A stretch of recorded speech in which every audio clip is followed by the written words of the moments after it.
Welcome back. You're watching HFO-TV. HFO-TV is co-sponsored by J.R. Johnson LLC, specialists in multifamily restoration and repair work. Gantry Incorporated, the nation's largest independent mortgage banking firm. Butler Exchange Group, offering 1031 tax-free exchange services. And Forensic Building Consultants, experts in the diagnosis, repair, and preservation of multifamily assets. Welcome to HFO-TV. I'm Greg Frick, partner at HFO Investment Real Estate. And today we have with us Deborah Kafoury, Chair of Multnomah County Board of Commissioners, and Shannon Singleton, Director of the Joint Office of Homeless Services. Thank you for joining us today. We're going to talk about, I don't know if a lot of owners saw, and again, this audience is predominantly apartment owners within the Oregon and Southwest Washington Move-In Multnomah program for landlords to help homeless families. So I thought it'd be great to bring you both here, kind of introduce the program. We've had some questions. I've had some clients call me asking me for some specifics. So maybe give a little background of, how did the program come about, and then we can get into some of the nitty-gritty on the details of the program. Great. Well, I'll kick it off. We have been offering for many years incentives for landlords because we know that there are a lot of hurdles for people who are experiencing homelessness to get into apartments. Right. But the largest provider of housing for homeless individuals in Multnomah County is a private market. It's private landowners, landlords. So we've had relationships for years. But as we've recently, thanks to the voters of the Tri-County area, we have the supportive services measure, and we now have money that we can help people get off the streets, out of the shelters, and into apartments for the long term. And so, as we've been talking with our providers about, we're pushing people. Everyone is in this together. We all want to make sure that people are off the streets and in housing. So we've been talking with our providers about what hurdles are you having to get people into housing, and they said we're trying to get the word out to new landlords. We have established relationships with some landlords, but we need more landlords to join the fray.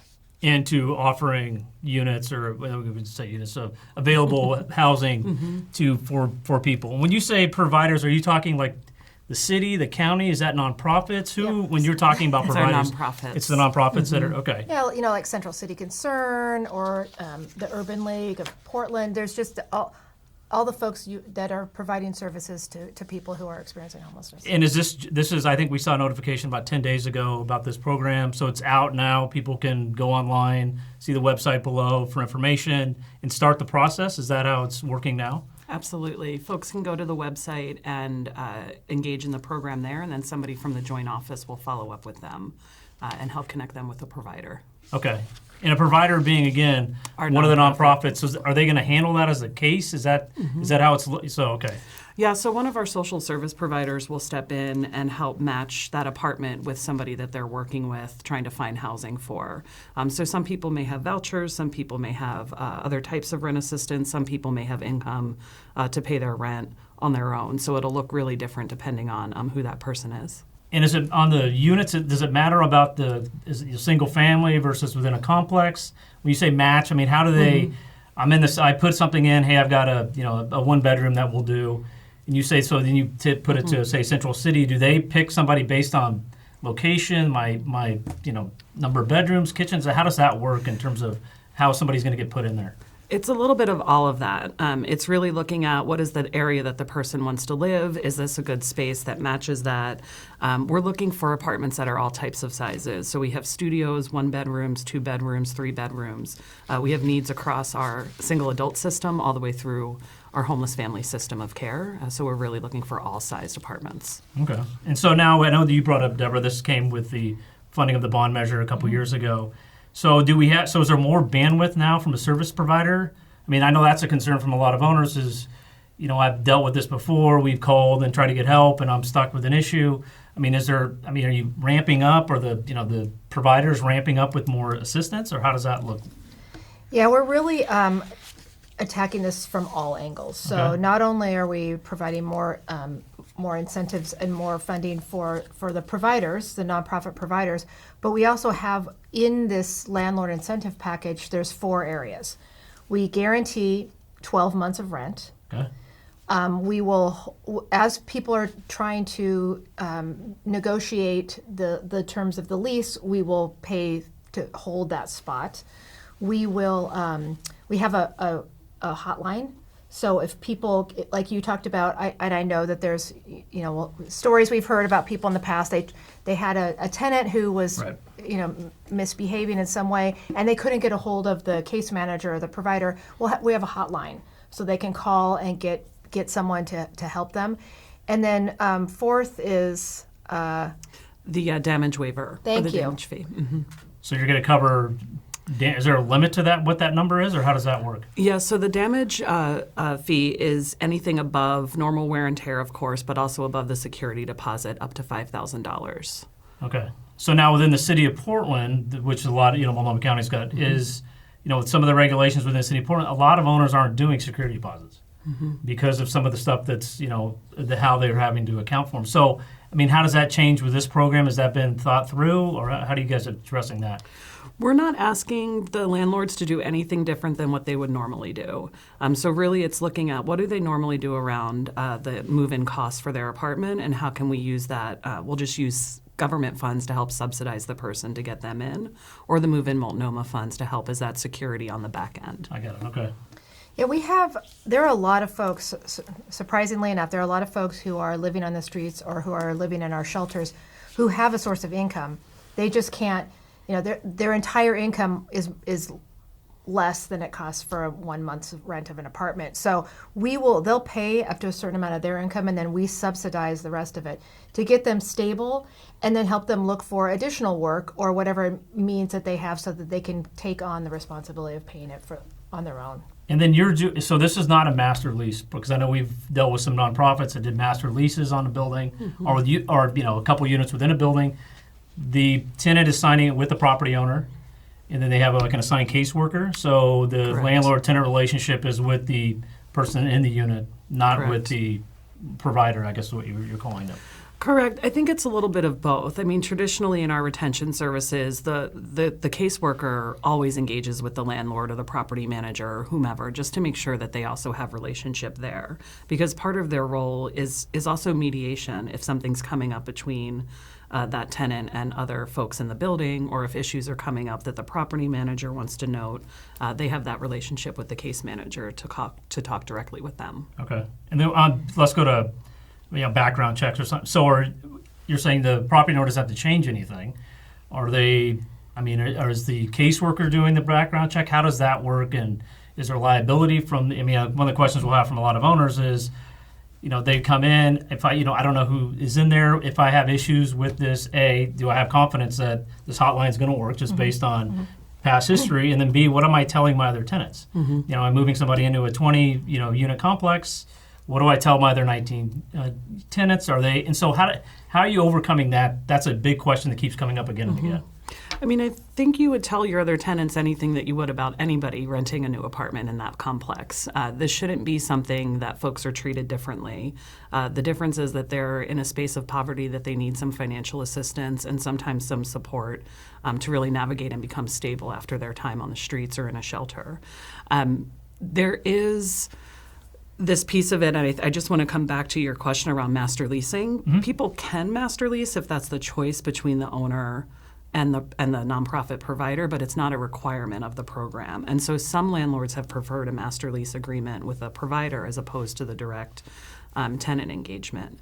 I think when it comes to when we say we want to lower some of the screening barriers, it's oftentimes things like income to rent ratio, bad credit or low credit or no credit, particularly for our youth trying to exit homelessness. So really it's looking at what's that individual person's barrier to housing and working with the landlord on it. I think most of our landlord partners are really good about understanding their role in fair housing and doing individualized assessment, which is how that addresses any potential criminal history. So within the city of Portland with the fair access with multifamily, having property owners change criteria, was this vetted through from like a landlord tenant attorney regarding if they open themselves up to, if I'm doing special criteria for tenant B, but I didn't do it for tenant A? How do you guys address that question? Because that's coming up again and again. And based on what's happened in Portland the last couple years, even from the 72-hour notice of having to have a unit available for 72, how if I say to somebody coming in, Deborah, sorry, I'm not renting. I'm renting to Central City Concern. Am I opening myself up to fair access issue within the city of Portland? Has that been vetted through on this program? I don't have the answer to that question, Okay. and I'm happy to get back to you. I can completely understand why someone would have those questions. I think this is a county program, and I realize that there are different rules and restrictions within the city of Portland. But so I'll look into that and get back to you. Okay. Really, the overarching thing here is flexibility. And that it's a voluntary program. So we as the government here want to make things as easy as possible for the landlords. And so, and I would also say, on the flip side, if there are other elements to a landlord incentive program that landlords come up with and say, what, I would do it if A, or I would do this if B, we're open to having those conversations. So, we've vetted this program with some landlords, but obviously there's a lot in our community, and if they have ideas that we haven't thought of, we're happy to take. So that would be, that did come up when it first came out. I had some landlord organizations call me, a property owner, asking, who was it vetted with? Was it just nonprofits? Was it RHA? Was it Multifamily Northwest? Feedback I got, it wasn't really vetted with them. So I guess my question is, if we want the private community to take on some of this role, why would we not vet this first, so then we roll out a program that's more successful? So we have I just want to be clear about one thing. There are some elements of it that are expanded because of the amount of money that we have now, thanks to the levy. But the kind of the bones of this program are not new. We have, as I said, the number one provider of housing in our community for people who are formerly homeless is the private landlord. So we have long track records working with landlords, and Shannon has, in her prior job as head of executive director at Join, did a lot of this work with landlords. So we vetted it with landlords that we have been in close partnership with for years, and we have a lot of them. Okay. And another thing that came up is, what about just doing an expanded voucher program for people on the affordability side? Because there's been talk about on the homeless, and I know it's been kind of the topic for elections. You have, how much is it from an affordability standpoint? How much is it addiction and mental health? Is there two different programs for each? On the affordability side, would an expanded voucher program be a better way to address some of this? And then if you go to the addiction and mental health, are you looking for private property owners now to do wraparound services? And is that burden being put on them? So we're not asking private landlords to do wraparound services. If that's a need for the household, that's something the nonprofit provider will do, and also bring in other partners if they don't have that particular specialty. Not everybody is a mental health clinician, for example. I think the other piece of it is that we, to Deborah's point, we are asking folks to really primarily look at their barriers in particular. So I will tell you from my time in the field, the income to rent ratio was one of the biggest barriers we had for folks moving into private market. And I would frankly posit and like us to do a little bit more research on, is that actually a good predictor of tenancy? To your question earlier about I'm picking somebody over the other, I actually think we should all be asking the question of if income to rent ratio is a good predictor of somebody being a good tenant, and see if we can remove that barrier in a broader scale and not just through Move-In Multnomah. The other piece I think is that we have worked a lot with all of these private landlords to look at what are the things that serve you well, what are the things that are potential fears and not actually panning out in real life. So that's part of what this incentive program is we understand people have apprehensions, but folks who are experiencing homelessness don't often look that different from folks who are housed. Right. And you asked a question about vouchers, and actually that's what, in a sense, that's what this program is. It is 12 months of guaranteed rent, which is, we're subsidizing, so it's a voucher, a long-term voucher program, which we've been wanting to do for years, and we've done some pilot studies over the years, but we just haven't had the amount of money necessary to do it to scale. And what do you say to property owners who say, okay, I'm interested. My concern is I get somebody in my building they're having issues for whatever it may be. You're asking me to have faith and confidence that the caseworker will deal with this in a manner that's timely, but I also have, again, we'll use the example of a 20-unit building. I've got 19 other families that I'm responsible for as well. How do I bridge it? Because that's a big question. I mean, there's this perception, I know, that everybody just wants to continue to raise rents and churn it. I mean, we're trying to provide stable, housing for families. How do I overcome that concern? Because that's a very big concern on, who's coming in. Do I really think the county or whoever these caseworkers are going to be at my beck and call if I've got a problem? I mean, to be clear, I think when there's crisis or emergency services, that's never a caseworker call. That's always the crisis and emergency services. And so we want landlords to continue to do what they would do, again, with any tenant who is in that position of needing law enforcement or medical emergency services to come. The thing that the caseworkers tend to do is have the conversation with somebody and say, hey, this guest policy thing is really becoming a problem. Or the noise at past 10 p.m. is becoming an issue. How can we work with you and help the tenant come in line with all of those pieces? But we're not asking landlords to not follow their current procedures or treat this person differently. We're just saying there's this extra layer of support and help that should you reach out, we'll come and support and help. And as a person in the program, are they required to continue having services? Or is it an opt-in program? Is if they have services, can they opt out? Then they're in. I mean, is there something on the tenant side that's requiring them to continue whatever program? Again, I'm kind of going away from the affordability issue. This is more on the other side. Yeah. And how do you address? I mean, that's always a big question.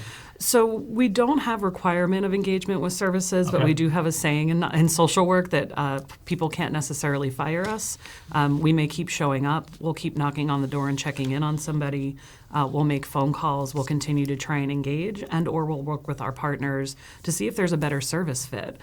Sometimes I might not be the right worker for this person, and so I need to have a conversation. And I've had clients tell me I really would prefer to work with a Black man, and I can accommodate that in my agency at the time, or I might work with a partner to do that. Right. So there's those sorts of things that can happen, and I think do happen regularly. Okay.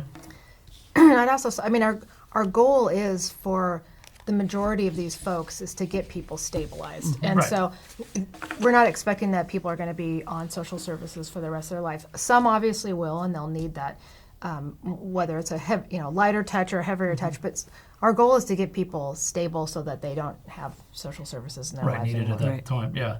I guess the question from a property owner is, in that transition period, are you putting more burden on the property owner to manage, mitigate on that kind of service? And, you've mentioned, we're all in this together. There's been a feeling for the last couple of years, we really weren't all in it together. Property owners, rental housing providers, I think, took a big burden upon this whole COVID issue. I mean, I'm not seeing us, people going into Fred Meyer's and saying, I can't afford, food, I'm just going to walk out the door, though they asked housing providers to do that. So I think there's a general feeling that haven't been all in this together. Are you layering some other, burden upon us? And I've got other customers or, other people that I've got to worry about. Is that benefit, worth it? As I said, Portland, a lot of people don't do security deposits. Portland has made it so restrictive on doing that. Then the other question became, in terms of Portland specific, is this go in line with fair housing and fair access? And am I opening myself up to issues? And I don't know if that has been vetted out. And I guess that was a kind of a question. How do you address all these concerns with property owners that are not familiar with, that are not doing things with, agencies or providers? I think, first of all, I want to say that I am really thankful and appreciative to landlords in our community, because I agree with you that they were put in an unfair position, and that's one of the reasons why we fought so hard. Shannon was working for the governor of Oregon at the time, and me at the county. We fought so hard to have rent assistance, that those dollars as much as possible, and work really hard to ensure that every landlord got paid back. I mean, that was really what our number one criteria. Keeping people housed so that they weren't homeless during COVID, but then also getting landlords made whole, knowing what they had been through. So I don't want to overlook that. That was a huge lift, and I'm very thankful for it. And again, this is a voluntary program. If people choose to participate, And there's other things that a landlord says, hey, I've got a unit, but here's my concerns. That's why we have somebody from the joint office reach out and talk with them. So it really is it's not a one size fits all. We really want to work to tailor the services and the provisions so that the landlord feels comfortable with the person that they're renting to and comfortable with the support that they're getting from us. And I know this is kind of a little off topic, but do we know? I just saw the once in time study from and I was reading the thing in I think it was OPB about the number of people, the respondents, talked to 200, 300, only 50 would fill out the survey. Is there a breakdown? I mean, do we know how much on the homelessness is affordability? Is it how much is on, mental health, is addiction? I mean, has that ever really been quantified? Because, in terms of what is the sure number we're looking at for these different components? Because it's not a one size fits all. So how do you make policy based on, I guess, inaccurate information on what the need is? Yeah, so I'd like to just say, I think, to be really clear, all of homelessness is due to affordability. And people sometimes have complicated mental health and addiction issues. But we have folks with complicated mental health and addiction issues who are housed, but their income is high enough for them to stay housed. So yes, affordability, and that's why it's housing first, is it's first getting to the affordability and wrapping those support services around the people who need that higher level of care. And so that's really what we've been doing in this community and what the supportive housing services measures allows us to do at even a higher scale, particularly around bringing in additional addiction and behavioral health services to support people, both post-housing placement and pre-housing placement. Okay. And so in that regards, I know there's a lot of, bonds from doing a lot of new construction. Has there ever, we've brought, our group has brought natural occurring affordable housing to various nonprofits and said, instead of doing new construction to really get, more bang for your buck and a quicker turnaround, why don't you look at existing or doing, and there's always kind of been a pushback. So I'm just curious on if we're going housing first, would that not be a better way to go? Or even look at buying a complex and saying, almost like a master lease for one whole complex to really address this, as opposed to, like I said, addiction services and things like that, putting that burden on, the private industry. Has that been walked through? It's some of both and. There's some restrictions. I worked on both the Portland Housing Bond and the Metro Housing Bond, and there's some restrictions on how much can be acquisition or preservation.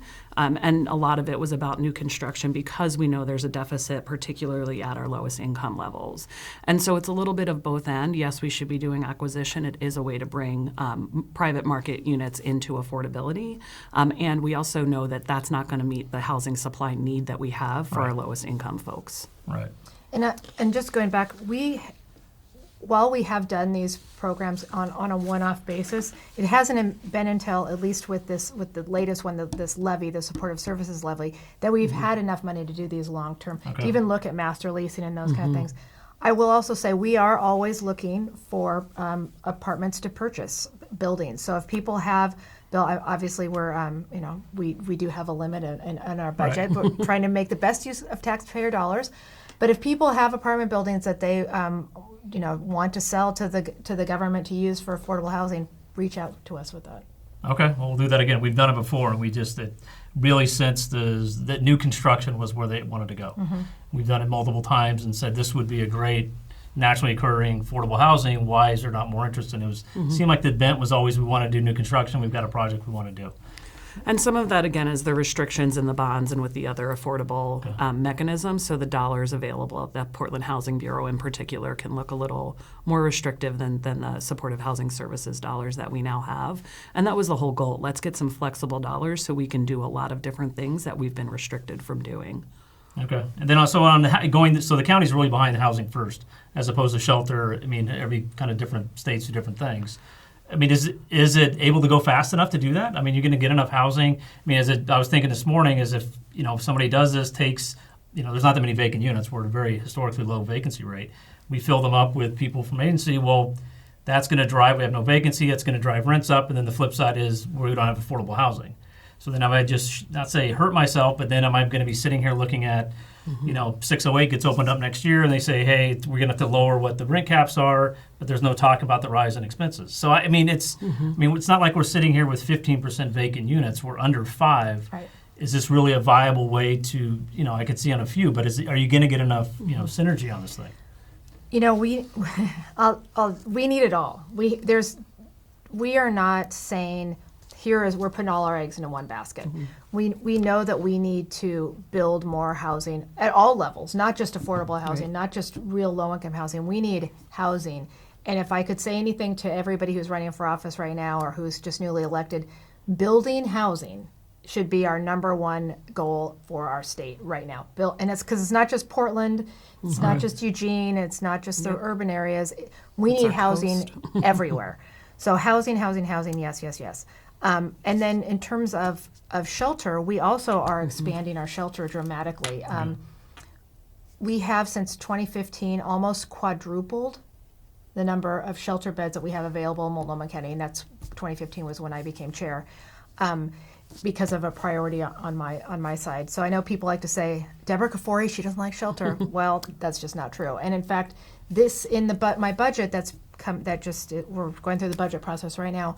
By the end of next year, this coming year, we will have 2,700 shelter beds. Oh, good, okay. So we are doubling down on every area. So that this Move-In Multnomah is one piece of a broader project focus that we have. We have the joint office dollars that we had prior to the supportive services measure, where we're getting people into housing in other ways, where we're opening new shelter beds, where we're providing those crucial services that keep people housed. And then we also have the county budget that's coming out, where we've got some new programs where we've purchased some motels that we're utilizing for, especially a program that's opening up just this month that has units for people who are have severe and persistent mental illness. So they need an extremely high level of care, not folks that we would be calling on landlords unknowingly to take in. This is a facility that's going to have a real high level of care. So there is a different kind of level of the possible tenant that may go into one of these based on the care provided and where they're located? Yep. Okay. So in terms of, you brought up people running for office, what has been the issue on, I mean, everybody talks about I want affordability, and we're in Oregon, so I can't have urban sprawl. For whatever reason, nobody wants density, but we want affordability. Everybody talks that we got to build more housing, but we look at the issues of from system development charges to things. I mean, what's going to take to get, policy to say, look, inclusionary zoning was a good one. We looked at inclusionary zoning. We said, you're going to put this in place. It's a stick, not a carrot. Housing development's gone down. There's other programs to do. I mean, what do you think is going to motivate to say, let's make this easier to develop? I mean, what's it going to take for people to do that? I think it's going to take people realizing that building housing is a number one priority for our state right now. And this is not. I'm not an expert in housing development. We've left that up to the cities and to the state, and it's not been a county. And it hasn't gone well with the cities. I mean, frankly, it has not. I mean, look at California. Look here. I mean, at some point, there's going to be some pushback to, if you really want affordability and you want housing, you've got to make it advantageous for developers to come develop. I mean, the private market's going to develop housing faster. Even if they develop high-end housing, that naturally knocks the other housing, to affordable. And it's just, we hear it all the time, and it's like, okay, great. But then you talk to developers. I mean, if you've got capital and can look at other markets, they're not looking to come here for developing housing just because of the roadblocks. And it's just, so I always wonder, we hear it all the time. I'm like, okay, well, are you really ready to do that? I mean, are we really going to go talk to neighborhoods and say, no, you need to get density in your neighborhood? We've done a little bit of it, but there's all these little carve-outs. I'm just curious of, what's going to drive that big change on that? I think some of it is that both and of like, yes, we do need the private market. And I know that Portland Housing Bureau is going to do a more intensive study of the impacts of inclusionary housing. There's been some of the work being done in assessing all of the different City of Portland permitting issues, the SCDCs, all of those pieces. And I would love to see the outcomes of those and then have those inform next steps in policy. And the private market has never solved for 0 to 30% area median income or lowest income folks, so we have to continue to develop the affordable side at the same time. And I also am very interested to see how we start to implement both our regional housing needs assessments that came out of the state, but also the pieces that you've mentioned around density and really enforcement of those. And frankly, there was some resistance during my time at the state around certain cities not wanting to do that. And I think the state legislature really stood up and said this is not something you get to opt out of doing. So we'll start to see that implementation coming, I think, in the next year or so. Okay. Anything else you want to shine on regarding this program? Like I said, we've got apartment owners here. You said it's elective; they don't have to do it. I think, from our standpoint, from talking to a lot of owners, there is a concern that it's wasn't fully kind of vetted. There's a lot of questions within Portland. Is it legal? Am I going to put myself into jeopardy with other landlord-tenant laws regarding fair access? 608, things of that nature. So I think there was a little why did it come out so fast? Shouldn't we have kind of talked about this first? Which again, for the last few years, that's kind of been a feeling is some stakeholders are saying, look, you're asking us to provide service, but you're not really asking for our input, and do you fully understand what it takes to provide housing? And I'm just, are you open to bringing more of those comments in and looking at that before we roll something out? I think we're always open to having conversations with additional landlords. I think to say we didn't talk to any landlords I didn't say fair. any. I didn't say any, but yeah. Yes, we're always willing to talk to additional landlords and see what might work, or things that we might have missed that they think are important incentives that we didn't include in the package. The thing I would say is, again, our private market landlords throughout our community are housing a lot of folks who have come through homelessness. And they may or may not be aware of that because they haven't had the service provider necessarily out there doing the paperwork for them. So I think this is an ask to step into a space that might feel a little bit different, but maybe give it a try. Start with one apartment and work with a provider and see how that works for you. And it may be something you're willing to do more and more of. So that's really, for me, is maybe take a chance and step into this space with us. That's exactly what I was going to say. I actually wasn't even going to go quite to that extent, but just fill out the form, go online, fill out the form. Well, there's questions about the form. There are questions about the form. Oh, great. Well, there's questions about the form online in terms of if you fill that out and you're not fully aware, you may put yourself in jeopardy for a fair housing violation when you're asking about background checks or things like that. And so I think that's part of the question. I think it comes out from an ownership standpoint and from management companies. It's like, look, you're asking us to get involved. We've done this a lot, but you roll these programs out. You haven't vetted it out with the people that have provided it, and now, it's like, okay, if we say no, we don't want to do this because of X, Y, Z, it's kind of like a scapegoat, and so I think that there's been it's kind of a mistrust of is the caseworker really going to happen if I dial 211? And then B, if you really valued our opinions or the provider's opinions, wouldn't we not have got this done on the front end?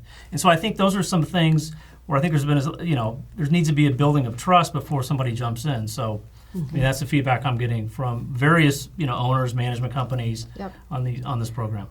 This is not a new program. No, this I know, is an expansion of our program, and we have relationships with landlords all throughout Multnomah County. Yep. You would probably know better than I whether they've ever been sued under any of the fair housing, for our programs, but I don't think they have. So and if folks don't feel comfortable filling out the form, they can always pick up the phone and talk with someone. Yep. Talk with one of our folks at the Joint Office about their concerns. Look, I harbor no illusions. This is not a program for everyone. But I do know that there are landlords that would be willing to participate if they knew about the incentive package that we've created. So, and knowing that there's somebody on the other end of the phone to talk with them, talk through their fears, their concerns, and just get people comfortable with it. Well, so that's what my ask would be, is just give it a try. Well, thank you for taking the time to do this. Again, it's always a pleasure to get to both of you, and I'm sure we'll be talking again soon. Absolutely. And we'll see you next time on HFO-TV. Thank you again. Thank you. That was good. Thanks. Thank you. Our entire office specializes in multifamily real estate, making HFO the largest multifamily brokerage in the Pacific Northwest. Your success is our passion. Build your legacy with HFO. Call 503-241-5541 or visit our website at hfore.com for more information.